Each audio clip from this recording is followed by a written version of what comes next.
আসসালামু আলাইকুম। ইনশাআল্লাহ আশা করি সবাই ভালো আছেন। আলহামদুলিল্লাহ আমিও ভালো আছি। যে যেখান থেকে আমার ভিডিওটি দেখছেন সবাইকে অসংখ্য ধন্যবাদ ও সর্বতি ভালোবাসা রইল।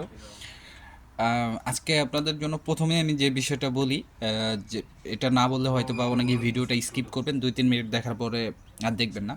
গতকালকে আমি এই ইনফরমেশনটা পেয়েছিলাম যে আজকে কিছু ভুক্তভোগীরা পররাষ্ট্র মন্ত্রণালয়ে যাবে, এই বিষয়ে কথা বলবে আজকে, মানে এই যে আজকে এপ্রিলের 30 তারিখ। তো তারা গেছে, তো সেখান থেকে কি ফিডব্যাক আসলো সেইটার ভয়েস আমি আপনাদেরকে আজকে শোনাবো। আজকে ভিএফএস গ্লোবালের ডেলিভারির যেই আপডেটটা সেটা আমি আপনাদেরকে দিব। মালিকের ডিক্লারেশনের বিষয়ে কথা বলবো, যে ডিক্লারেশন পেপার নিয়ে গেলে কি অ্যাপয়েন্টমেন্ট দিবে কিনা, এবং আজকে যারা 2025 সালের ভিসা পাইছে সেই ভিসাগুলির একটু আমি আপনাদেরকে দেখাবো। তো ইনশাল্লাহ ভিডিওটা পুরোটা দেখার চেষ্টা করবেন।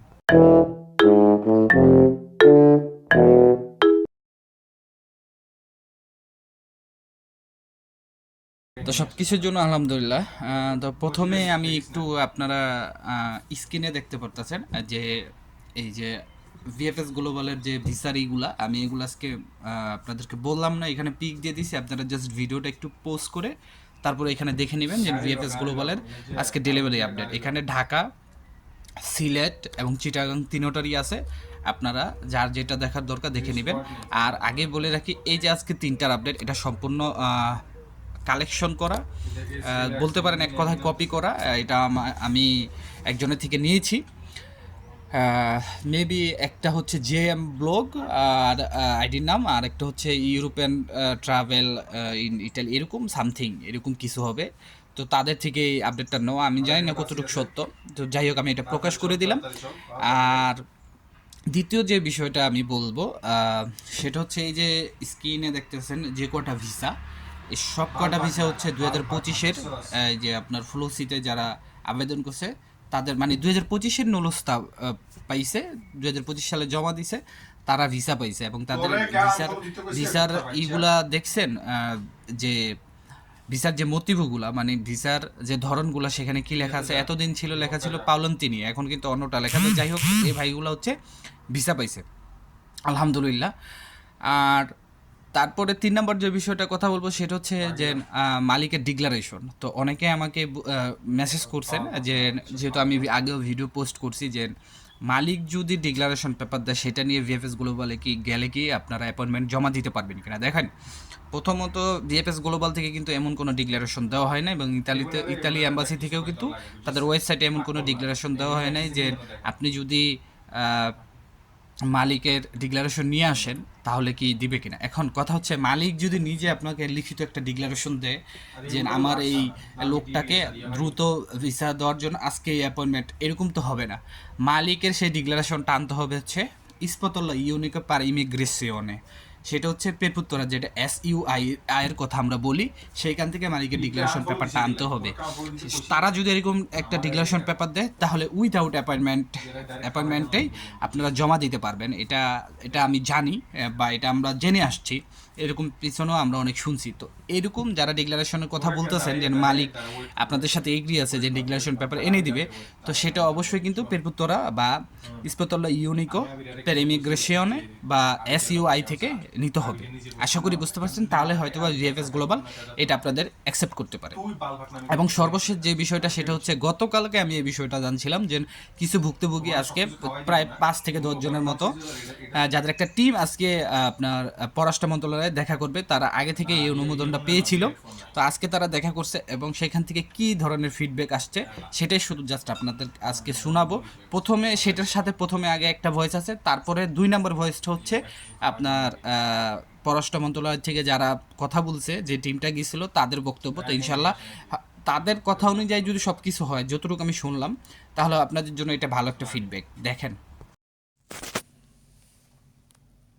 ইতালি ভিসা প্রত্যাশী সকল ভুক্তভোগী ভাইদের প্রতি দোয়া এবং ভালোবাসা রইল। ইতালি এবং বাংলাদেশ দুই জায়গা থেকে একটা নিউজ পাইছি, দুইটাই আসলে কথাটা কমন, মানে একদম সেম হয়েছে। সেটা হচ্ছে আমার এক গণমাধ্যম কর্মী আছে, আমার এক খালাতো ভাই, ওনাকে আমি ফোন দিছিলাম।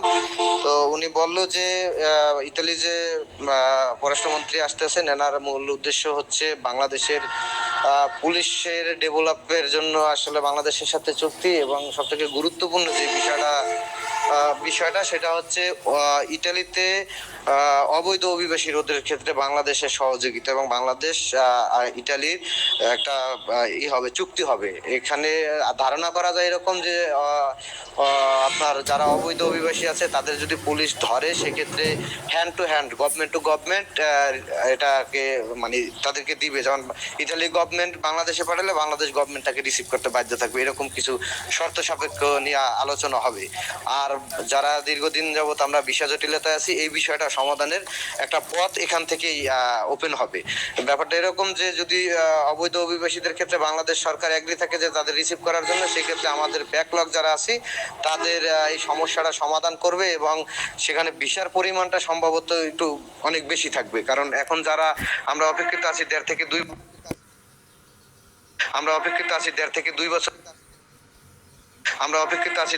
বছর যাবত, এদের সবারই কাগজ অরিজিনাল, ডুপ্লিকেট গুলো তো তার আগে রিজেক্ট করেছে, এখন সবারই কাগজ অরিজিনাল। সেক্ষেত্রে ভিসার পরিমাণ অনেক বাড়তে পারে, এরকম একটা বার্তা ইটালি থেকেও পাইছি। এবং আমার যে খালাতো ভাই আছে গণমাধ্যম কর্মী, উনিও এই সেম বার্তাটাই দিল। তো আমি আবার আপনাদের সাথে একটু শেয়ার করলাম।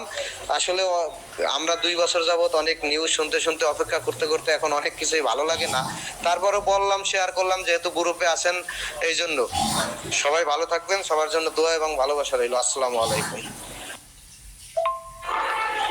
এখানে সর্বশেষ রেজাল্ট হলো চিফ অ্যাডভাইজারের অফিসে আমাদের এইগুলো সবকিছু দেখছে এবং অনেকক্ষণ যাবৎ প্রায় ফার্স্ট টাইমে প্রায় 10-15 মিনিট, তারপরে প্রায় 30 মিনিটের অধিক সময় আমাদের সাথে কথা বলছে। কথা বলার সাথে সাথে তিনি এই ফাইলগুলো, ওই যে মন্ত্রী আসবে, মন্ত্রীরা যিনি রিসিভ করবে এবং মন্ত্রীর সাথে যিনি কথা বলবে তার কাছে আমাদের সামনে বসে হস্তান্তর করছে। স্যারে নিজে এইটা ইমেল করছে এবং সরাসরিও পাঠাইছে। ওইগুলো কারেকশন যা করা দরকার করে এইটা মন্ত্রীর কাছে তারা উপস্থাপন করবে আমাদের এই কথাগুলো এবং একটা সমাধানের পথ তারা খুঁজবে। তারাও চাইতেছে এটা সমাধান হোক, ঠিক আছে, যেভাবেই সম্ভব সমাধান হোক।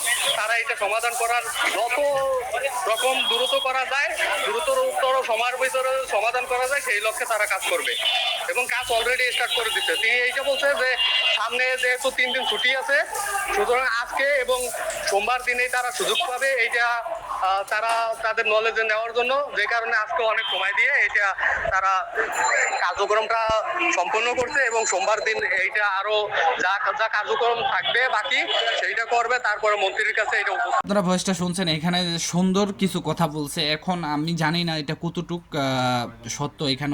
এখানে যে ভাইটা বললো ওনার ভাই সাংবাদিক, তো আবার বললো যে ইটালিতেও এই জিনিসটা শোনা যাচ্ছে বা এখানেও শোনা যাচ্ছে। দেখেন, রিসেন্টলি যদি এই 2টা ভয়েসের উপরে ভিত্তি করে আমরা কিছু বলতে চাই বা পার্সোনালি যদি আমি বলি, দেখেন হুট করে কিন্তু ভিএফএস গ্লোবাল কী করতেছে, হুট করে অ্যাপয়েন্টমেন্ট দিতেছে।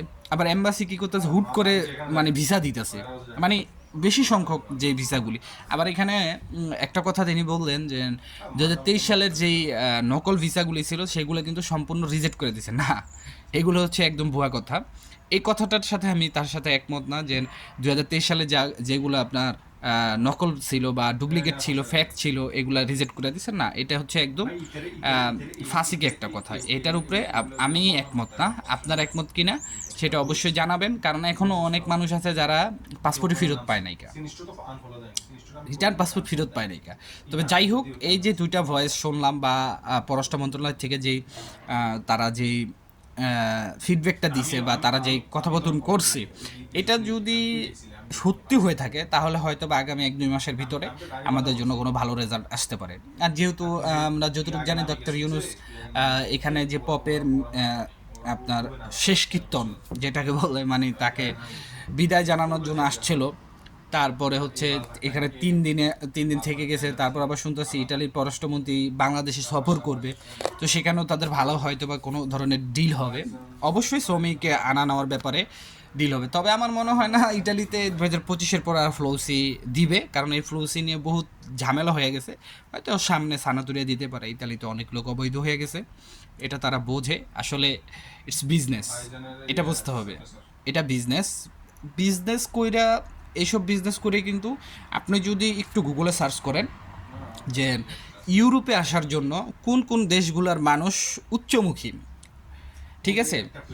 তো দেখবেন সেখানে বাংলাদেশ, ইন্ডিয়া, পাকিস্তান, শ্রীলঙ্কা, নেপাল, ভুটান, মালদ্বীপ, তারপর আপনার আফ্রিকা, এইসব দেশগুলো। তো এখান থেকে যদি আপনি আবার সমীকরণ করেন যে কত টাকা এ পর্যন্ত ইউরোপ এরকম করছে, শুধুমাত্র জমাই দিছে হিউজ পরিমাণ টাকা। তারা এশিয়া মহাদেশের যে কটা দেশ আছে সেখান থেকে তাদের জাস্ট আবেদনের টাকাই নিয়ে গেছে, এবং কি আফ্রিকা মহাদেশ থেকেও কিন্তু তারা নিয়ে গেছে।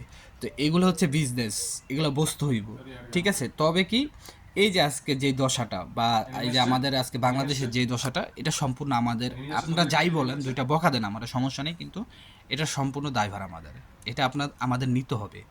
কারণ এখন হয়তো বা আপনারা ভিসা পাবেন, কিন্তু যে লোকগুলো ভিসা পাইতো সহজেই, তাদের জন্য এখন কঠিন হয়ে গেছে। এবং এখন দেখা যাচ্ছে অনেকে আগে রিজেক্ট হয়ে গেছে, কি জন্য? রেভোকারি হয়ে গেছে। যেমন আলেজ্য দিতে হইতেছে, যেমন মালিকের ডুব সার্টিফিকেট দিতে হইতেছে, নানান কিছু এখন অ্যাড করা লাগতেছে যেগুলো আগে ছিল না। যেমন আগে কিন্তু এক্সপিরিয়েন্স সার্টিফিকেটটা দেওয়া লাগতো না, এখন দেওয়া লাগে। এখন আপনারা যারা 2025 সালে জমা দিতেছেন বা নুলস্থা জমা দিতেছেন নতুন, তাদের দেওয়া লাগতেছে কিনা আমি এই ইনফরমেশনটা এখন যদিও পাইনি। তো অবশ্যই যদি কেউ জেনে থাকেন অবশ্যই আমাকে জানাবেন। আর কেউ যদি 2025 সালের আবেদনের নতুন নুলস্থা পেয়ে থাকেন সেটাও আমাকে জানাবেন। আজকের মতো এখানেই, সব ভালো থাকবেন, সুস্থ থাকবেন, সকলের জন্য দোয়া রইল। আসসালামু আলাইকুম, আল্লাহ হাফেজ।